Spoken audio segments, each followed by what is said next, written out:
The room was colder than it should have been. 3 cameras rolled in silence, their red dots blinking like eyes that dared not look away. A panel of producers whispered behind dark glass. The moderator smiled too wide. He had no idea what was about to happen. Across from him sat Adrian Veltri. A journalist built from marble and ambition. He had made a career slicing into clergy with surgical grace, exposing scandals, unraveling doctrines, mocking confessions on primetime television. To him, religion was ritual for the frightened, and priests were its gatekeepers. And now, in front of 200 million viewers, he would face the only man he hadn't yet disarmed. Pope Leo XIV. He entered quietly. No procession. No applause. Just the slow echo of Saul's across stone. His robe was plain. His eyes, older than his face, carried something heavier than age. Veltri didn't stand. He wanted dominance, not dialogue. He went first. "You've been pope for just 19 days, he said. "And already you've altered 10 pillars of Catholic tradition. Why?" He tilted his head, just slightly. "Is this church still built on faith, or just your feelings?" The air shifted. Somewhere behind the cameras, a technician stopped breathing. A Swiss guard's hand twitched toward his belt. Even the moderator turned to Leo as if hoping for retreat. But Leo didn't flinch. He didn't blink. He didn't breathe as a man under fire, but as one who had already walked through it. What he said next wasn't a defense. It was a revelation. And it would undo more than the interview. It would unearth something the church had buried long ago, the dangerous idea that holiness demands change. And that true faith costs everything. So the world leaned in. And the reckoning began. He had never wanted the throne. Not when they whispered it into his ear in Manila. Not when Rome began to circle his name like a rumor. And not even on the day white smoke rose, and the world screamed for a new kind of pope. Before he was Leo XIV, he was Father Miguel. A missionary with soil under his nails and the smell of rice fires in his cassock. He had buried children by candlelight. Held convulsing hands in plague zones. Preached to tin-roof villages where the mass was sung with cracked voices and empty bellies. He had seen the church from the bottom up. And from the bottom, it did not look like marble. It looked like mercy, or it looked like nothing at all. He came to Rome reluctant, carrying more stories than ambitions. They elected him because they thought he was safe. Quiet. Transitional. But he was never safe. He was just slow to speak. And now, 19 days into the papacy, he had already overturned 10 customs that had stood for centuries. No more red shoes. No more papal palace. No more private dining halls. No more armored cars. No more luxury accommodations for cardinals. No more silence on clergy abuse. No more gold chalices in regions plagued by hunger. No more exclusion of the laity from decision-making tables. No more public shaming from pulpits. And no more neutrality in the face of suffering. They called it reckless. He called it repentance. Adrian Veltri had been waiting for this kind of moment his entire career. He understood television. Optics. Power. He knew that people didn't want truth, they wanted performance. And tonight, he expected to strip the church bare. To expose the Pope's reforms as emotionalism dressed in theological robes. To reduce the papacy to a headline. What he didn't count on, was resistance that looked like peace. And truth that refused to apologize. The broadcast was global. Subtitled in 37 languages. 10 cardinals watched from private rooms in the Curia. 1 billion Catholics tuned in across time zones. And in a silent convent in India, a group of nuns paused their rosary to listen. Because this wasn't just a debate. This was a reckoning between two worlds, one that believed the church should hold power. And one that believed it should wash feet. And now the stage was set. 2 men. 2 gospels. 1 global church, trembling between them. Subscribe if this moment feels prophetic. If not, comment. Why are you still skeptical of holy fire? Veltri crossed one leg over the other, pen poised in his right hand like a weapon pretending to be a tool. His opening smile was polished. Rehearsed in the mirror of many green rooms, on the faces of men who mistake civility for sincerity. Your Holiness, he began, voice dipped in formal warmth, some would say tradition is the spine of the Church. That it is sacred not because it is old, but because it has endured. A pause. Measured. Inviting. Do you worry, he continued, that in changing so much so quickly, you are not healing the Church, but unraveling it? The room exhaled for the first time in minutes. A question. Respectful. Reasonable. But beneath it, the steel was already drawn. This wasn't curiosity. It was a trap set in velvet. Pope Leo nodded slightly, not as a concession, but as one might acknowledge the hum of a distant bell. His hands remained folded in his lap, unmoving. Only his eyes lifted. I believe, he said, that tradition is a sail, not an anchor. Veltri blinked once. He hadn't expected poetry. Leo continued, voice low but echoing, Christ did not come to preserve the temple's order. He came to flip its tables. Another pause. He let the silence settle like incense. And yet, he added, he fulfilled the law, not by memorizing it, but by embodying it. That is tradition, not what is untouched, but what is inhabited. Veltri gave a quick nod, the kind meant to disguise the search for a new angle. So then, he said, shifting tactics, what do you say to those who feel alienated by these reforms? Faithful Catholics, many of them lifelong devotees. Who now say they don't recognize their church. Leo didn't blink. Then we must ask, were they seeing the church, or simply their reflection in it? He didn't raise his voice. He didn't flinch. But something shifted in the room. A new current in the air. Veltri straightened, recalibrating. He was used to counterarguments. Not counter-questions. The Pope leaned slightly forward, his voice a soft wound, the Church is not here to be familiar. She is here to be faithful. And faithfulness often looks like disruption to those who have grown comfortable. That was the moment Veltri began to realize, this would not be a scalpel cutting open a weak institution. It would be something far more dangerous, a quiet man, defending nothing but the truth, and still winning. Veltri uncrossed his legs. The polite veneer thinned around his voice. Let's speak plainly, Your Holiness. He tapped the edge of his notes, though he didn't need them now. The next questions weren't for inquiry. They were ammunition. In less than 3 weeks, you've dissolved half the Vatican's discretionary travel fund. You've suspended construction of 3 cathedrals. You've removed the armored Mercedes fleet from the papal convoy. And you've ordered that all golden chalices be melted down and replaced with wood or clay. He paused, just long enough to let the list feel heavier than it was.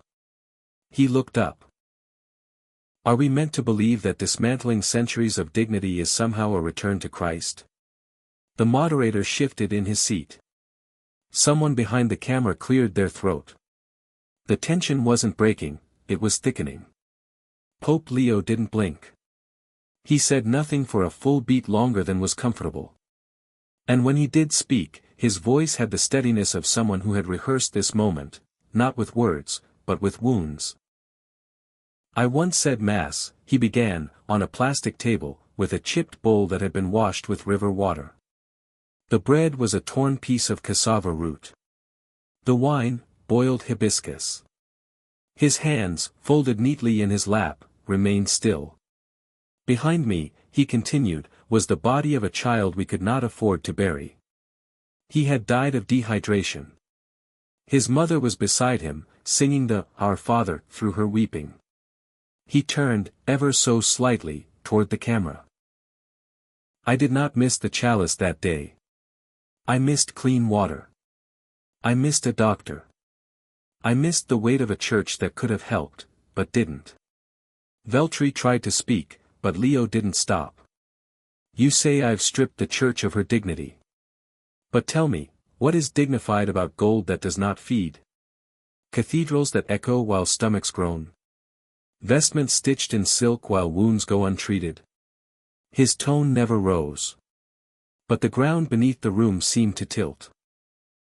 Christ did not ask Peter for a throne. He asked him, "Do you love me?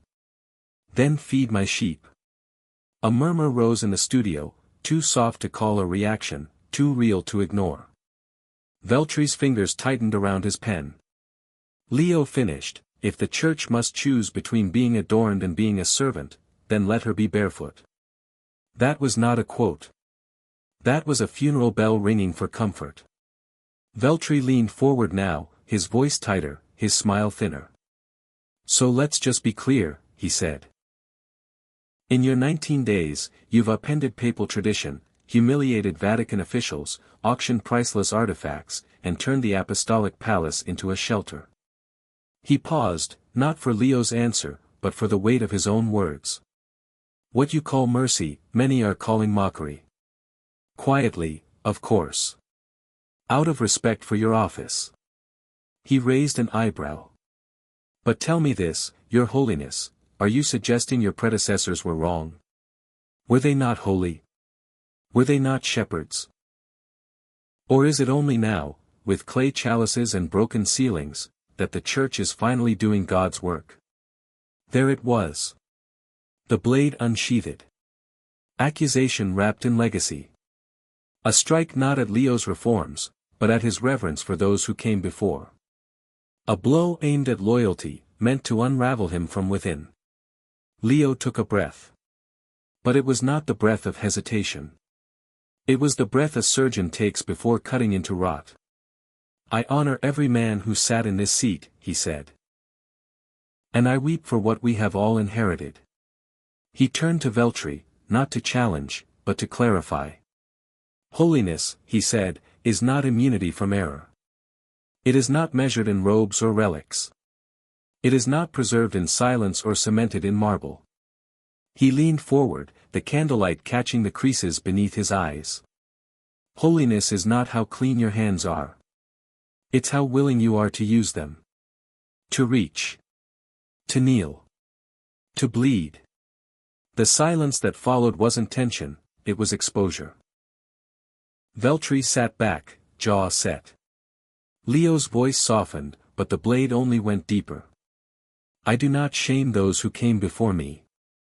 I simply refuse to inherit what they could not lay down." He turned slightly, addressing the room, but reaching through the screen. "The church is not a museum. And a saint is not a statue. A saint is a man who walks through fire and leaves the door open behind him." Then came the quote, the one that would follow him for the rest of his life. "You call it disgrace to strip the palace of its ornaments. I call it preparation, for when Christ returns and asks us why there was still gold in our closets, but none in the mouths of the hungry." No one spoke. Veltri's notes remained untouched. Somewhere behind the camera, the moderator had lowered his gaze. And in living rooms across continents, something cracked, quietly, in the hearts of those who had long mistaken tradition for truth. If you believe sacredness can look like suffering. Subscribe now to God's Message for Souls. If not, tell us, why does real compassion make you cringe? Veltri shifted in his chair, slower now, not with caution, but calculation. His confidence hadn't broken, but it had narrowed. He was no longer speaking for the viewers. He was defending something deeper. Something bruised. "So let's talk about your silences," he said. "You've removed 3 bishops from public platforms. Redirected 2 outspoken cardinals to private chaplaincy. You've ended radio broadcasts that once preached boldly against sin." He let the word linger, boldly. Some would say you're muting the very voices the church needs in an age of moral confusion. The implication was clear. That Leo was soft. That he feared fire. That beneath the humility was hesitation, and perhaps something more troubling, compromise. But Leo didn't defend himself. He unwrapped the accusation like a man opening a sealed confession. "I do not silence those men," he said. "I invite them to listen." The line hovered. Not clever, convicting. He continued, "Steady as rain in a chapel, noise is not boldness. And clarity is not cruelty.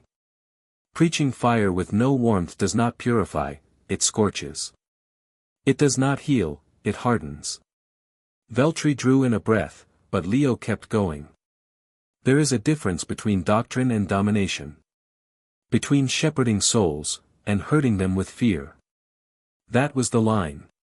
The one that cracked the floor beneath the studio. You confuse conviction with volume. But the gospel has never needed to shout. It was whispered in catacombs. It wept in gardens.